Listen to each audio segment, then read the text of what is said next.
O nosso assunto é diálogo. Diálogo.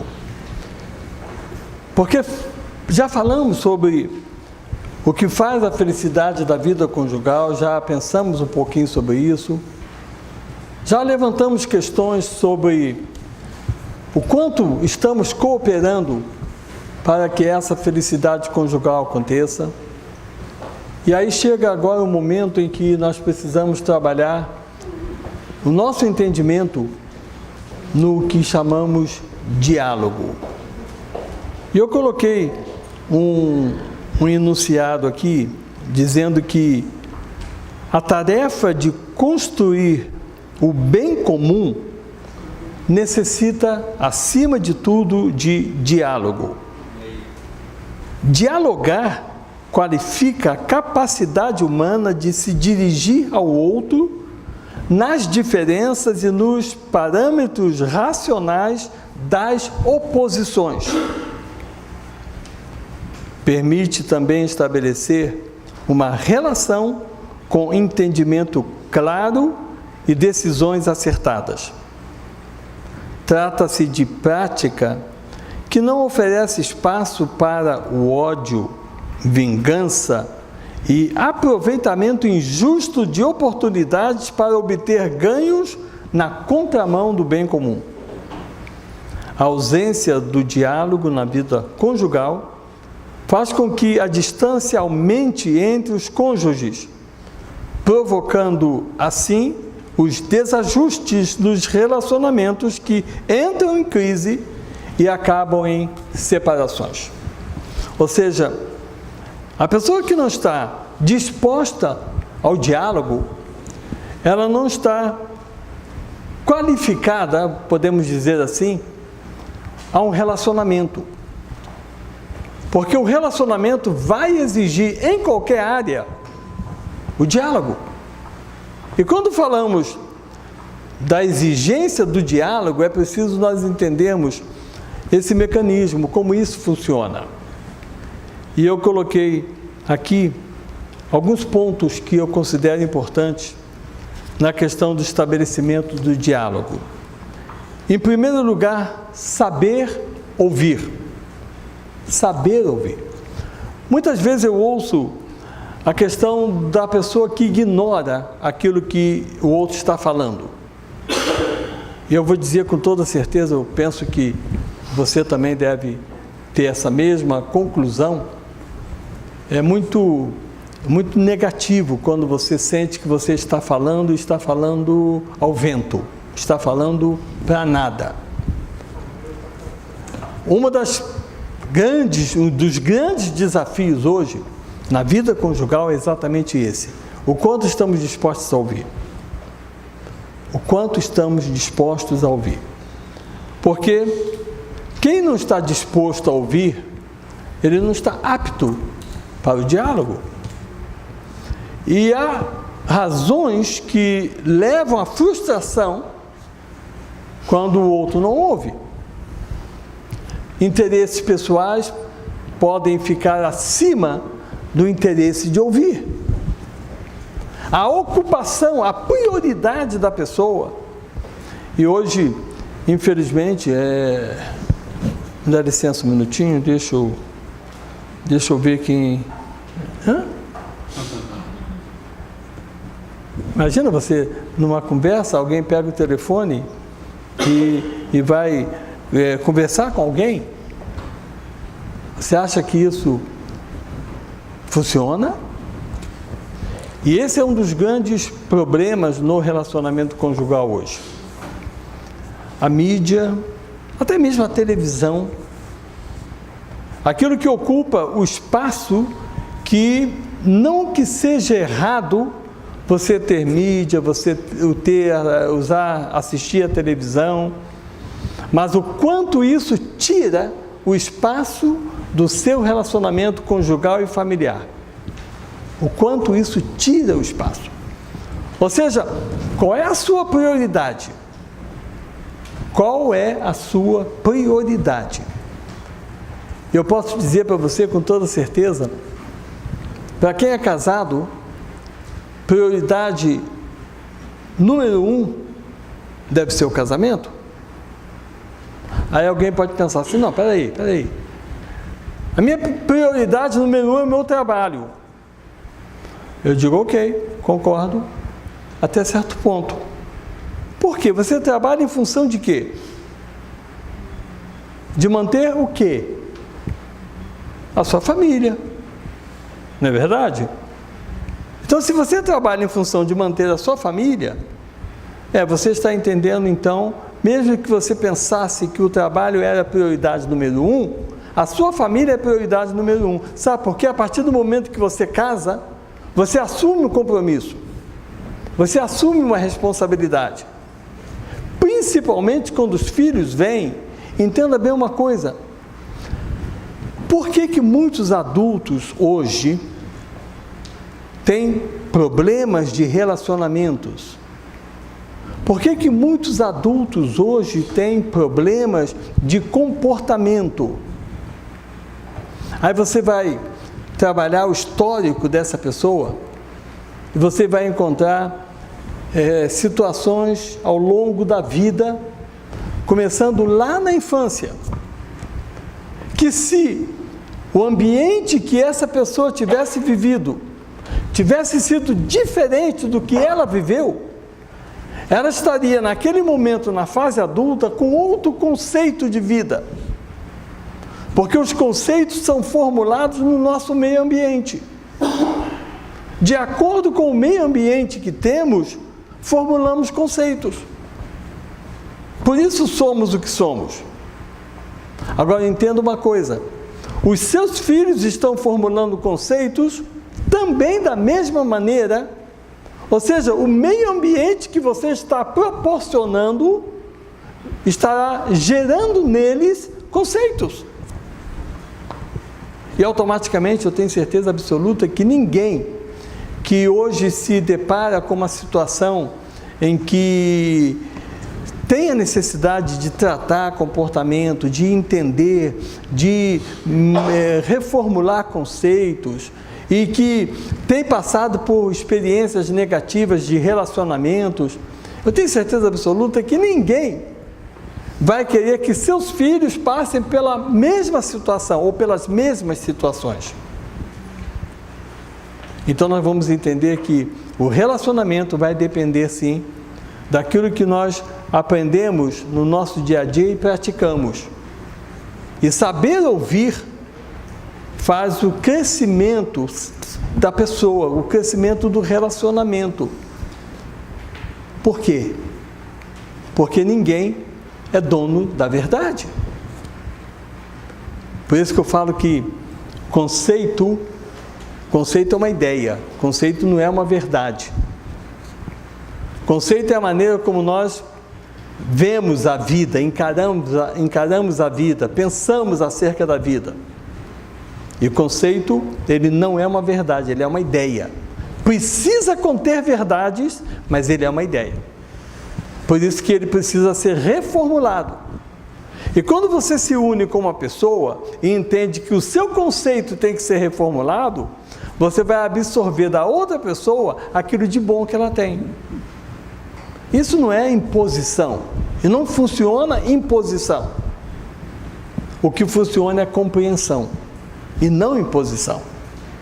Então é preciso primeiro aprender a ouvir. Alguém dizia, esses dias eu estava lendo uma observação que alguém colocou assim: pois é, existem cursos de oratória, ou seja, para a pessoa falar, né? E é óbvio que não existe essa expressão, mas a pessoa falou: ninguém criou um curso de escutatória. Ou seja, aprender a ouvir. É verdade. Nós sempre queremos falar e sempre queremos ser ouvidos, mas nem sempre nós queremos ouvir. É preciso que ouvir seja uma prática, e para você desenvolver bem essa prática em ouvir, você precisa de paciência. paciência. Não tem como você exercitar o ouvir se você não tiver paciência. Sabe por quê? Porque quando você ouve, você pode até discordar do que a pessoa está dizendo, mas você vai ter paciência para deixar a pessoa falar até o fim, e você pode colher coisas importantes. É preciso ter o controle dos seus impulsos. Controle dos seus impulsos. Por isso que um dos males da nossa geração chama-se ansiedade. Não sei se vocês conhecem alguém com ansiedade. Um dos males. Ansiedade. E quando a pessoa não tem conhecimento de como tratar a ansiedade, ela pensa logo no medicamento. E aparentemente é o que tenta solucionar a questão. Ela vai ao médico, o médico prescreve um medicamento para conter a ansiedade. E ela se torna dependente de um medicamento que ela poderia ter evitado. Aí alguém pode perguntar assim, mas então como controla a ansiedade? E eu digo que o controle da ansiedade começa no controle dos impulsos.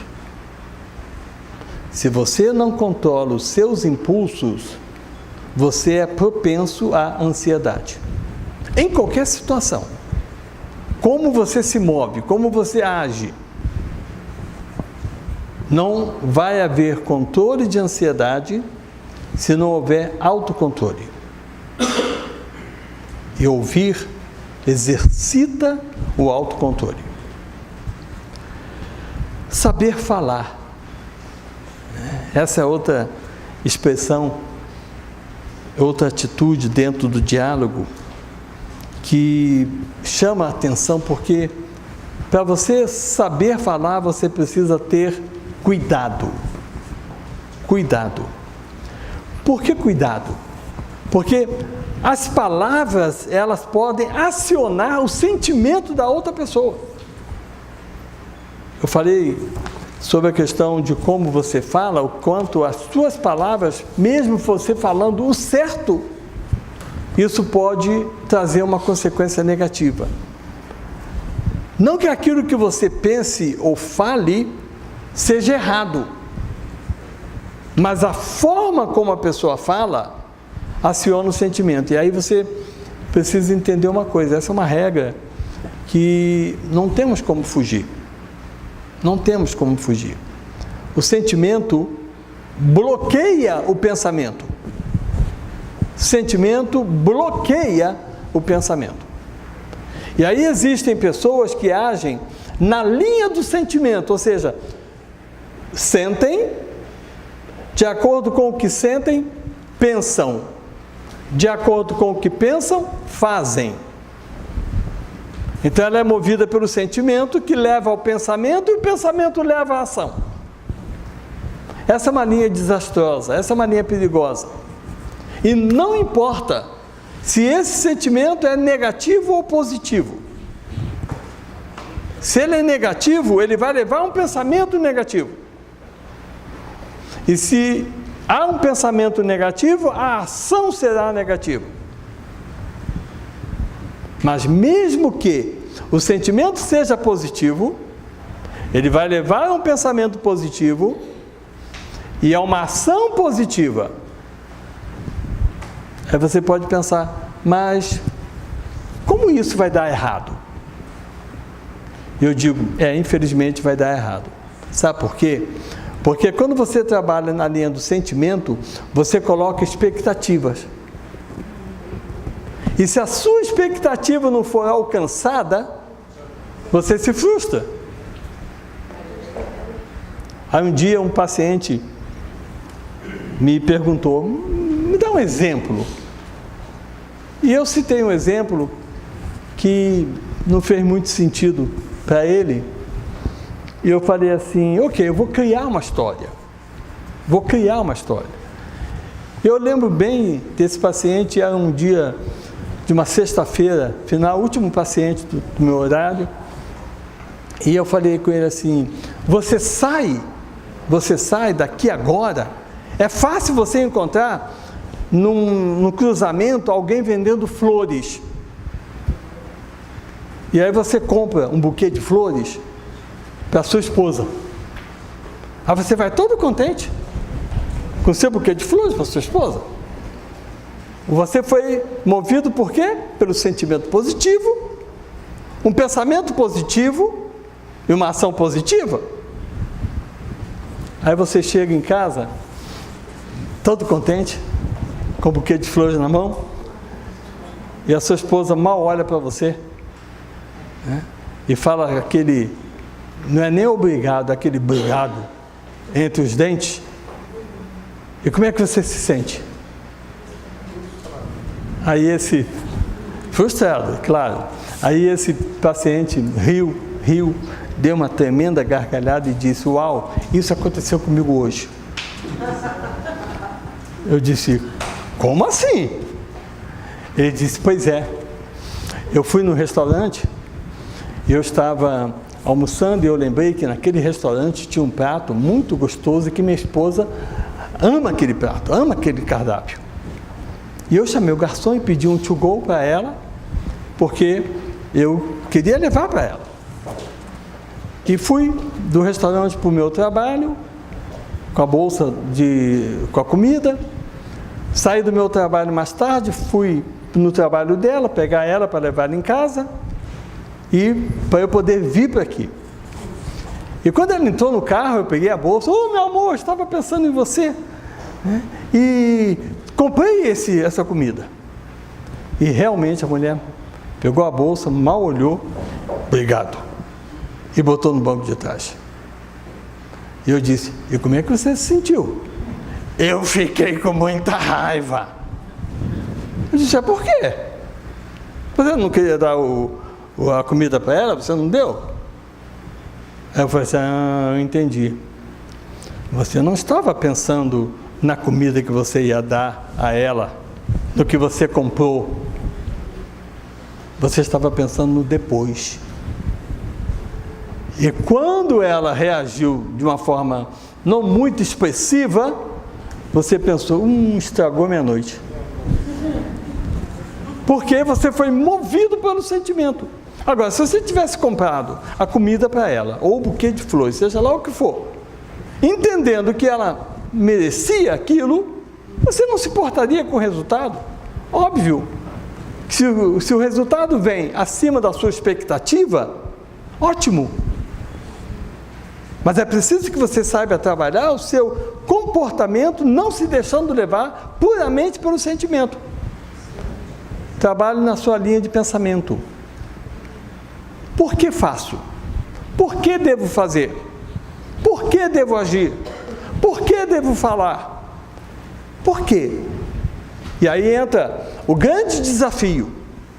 A partir do momento que você estabelece na sua mente o que você tem que fazer, a briga agora é essa: fazer de acordo com o que pensa. Ou você faz de acordo com o que você pensa, ou então você vai ter resultado negativo. Mas quando você coloca em ordem a sua linha de pensamento e age, é uma briga com você mesmo, e age segundo aquilo que você pensa, o resultado é positivo. Sabe por quê?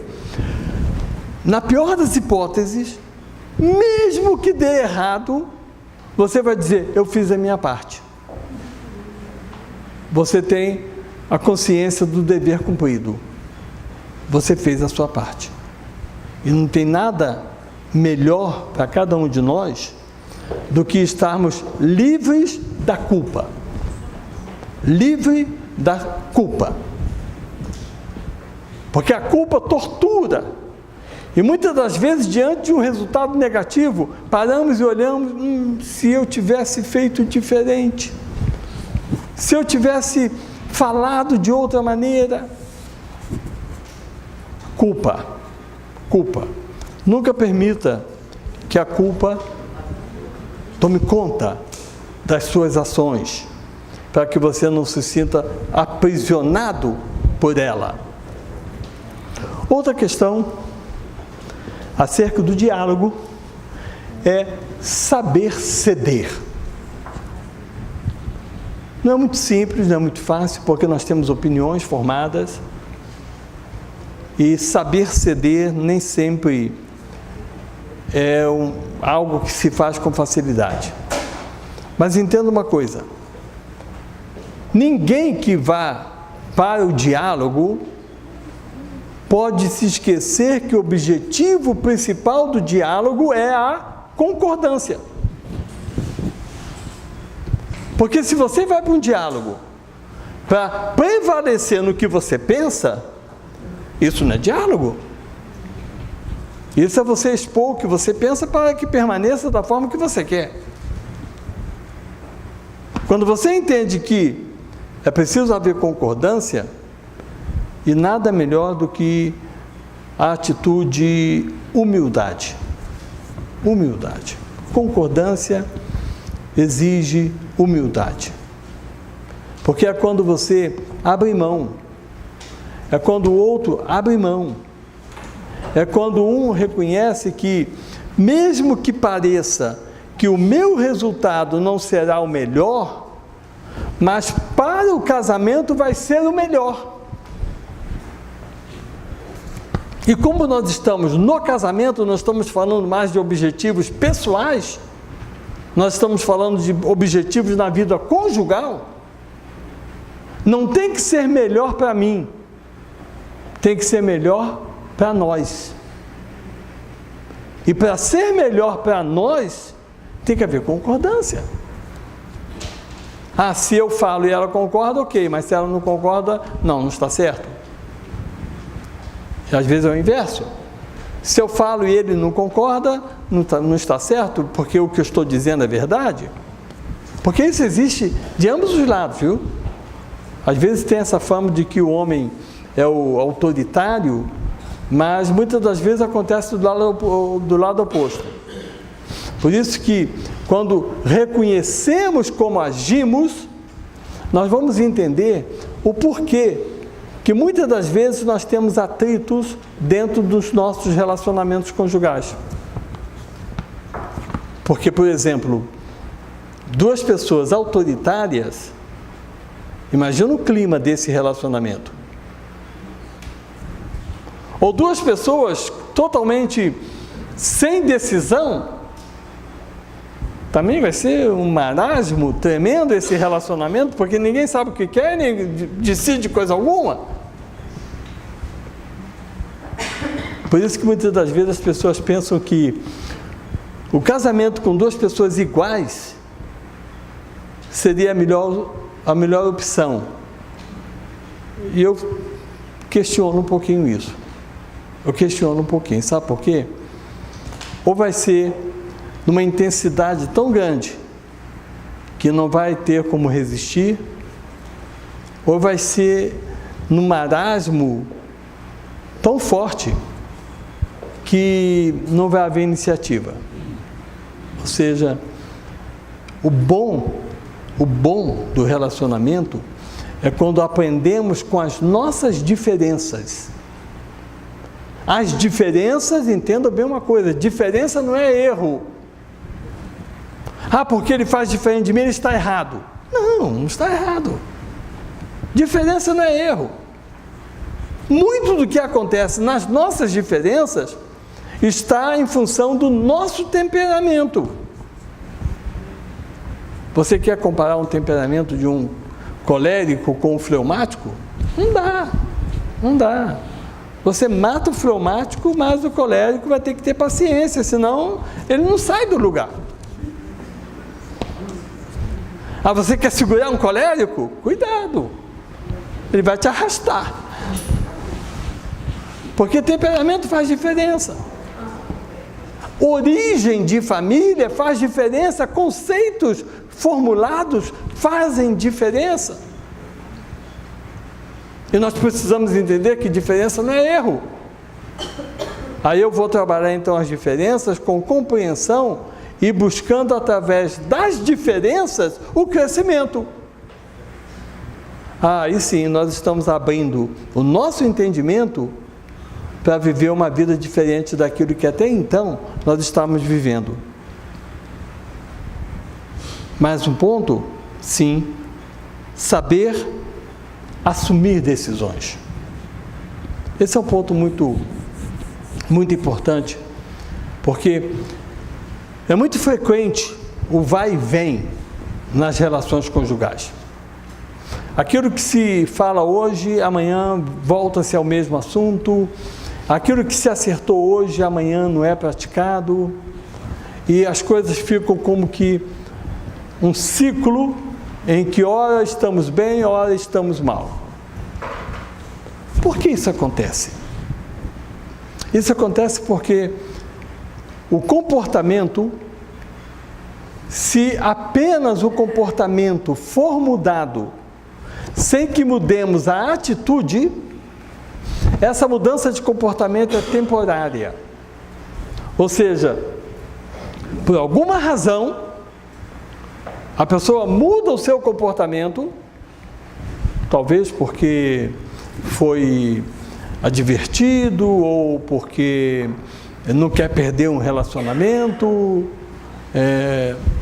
qualquer coisa que possa ter levado a pessoa naquele momento para concordar com algo, simplesmente porque precisa reatar as relações. Aí sabe o que acontece? Isso é mudança de comportamento sem mudança de atitude. Porque quando você muda a atitude, a mudança de comportamento ela vem automaticamente. E essa mudança de atitude faz uma mudança de comportamento permanente, definitiva. Não vai acontecer por um tempo. A frequência, quando eu ouço de que pessoas têm uma frequência de um mês, uma semana, um mês, depois volta ao que era antes, indica claramente que não houve uma mudança de atitudes, houve uma mudança de comportamento, que é uma mudança temporária. Então é preciso assumir as suas decisões e entender que decisões dependem de responsabilidade. Aí é preciso que cada um assuma que o seu casamento é uma prioridade. O seu casamento é uma prioridade. É preciso que você trabalhe em cima daquilo que é positivo. Por quê? Não há uma pessoa sequer que possa dizer assim: tudo que eu faço é certo. Não coloque foco naquilo que é negativo do seu cônjuge. Coloque foco naquilo que é positivo. Porque se você coloca foco no que é negativo, você vai trabalhar o seu relacionamento num declínio.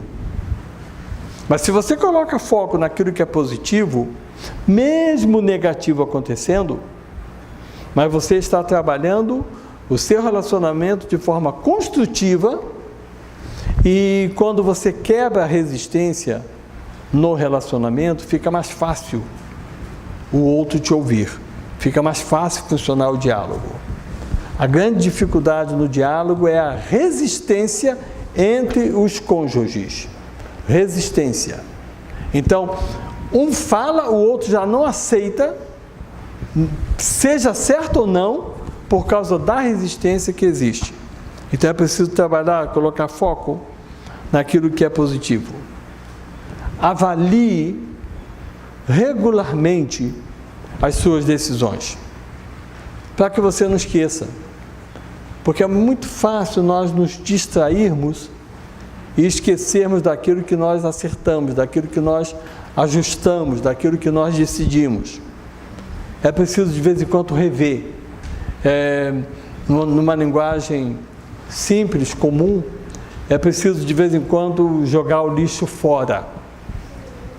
Casamento acumula lixo. Se você não jogar lixo fora, daqui a pouco vai dar mau cheiro. Então é preciso rever regularmente a sua relação. Perdoe. Perdão é algo que faz bem, especialmente para a pessoa, para quem perdoa. Às vezes as pessoas pensam no perdão no sentido de benefício para outra pessoa, mas entenda, Se você não trabalhar perdão, você definitivamente vai estar escravo de um sentimento negativo que aconteceu porque você não liberou esse sentimento. Finalizando, digo, busque ajuda. Busque ajuda. A ajuda que você precisa buscar é com alguém que possa te orientar. Não é sair falando do seu cônjuge com amigos, com pessoas. Às vezes as pessoas expõem demasiadamente seus cônjuges. Aí sabe o que acontece? É como se você construísse à sua volta uma muralha que você está fechado naquilo que você pensa. E entenda uma coisa, todas as pessoas que tentarem conversar com você na situação em que você está e que elas também estão numa situação idêntica, elas não vão conseguir te ajudar.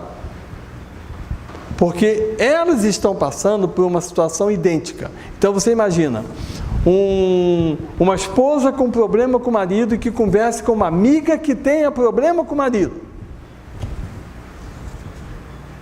O que essa amiga vai poder ajudar? Um esposo que conversa com um amigo um problema que ele tem com a esposa. O que esse amigo que tem problema com a esposa vai poder ajudar esse que tem problema com a esposa dele? Esse tipo de envolvimento não coopera. É preciso que a ajuda seja fora desse ambiente, que eu vou dizer tóxico, em que a pessoa está, para que ela possa ver de forma diferente daquilo que o seu meio ambiente que está contaminado está vendo.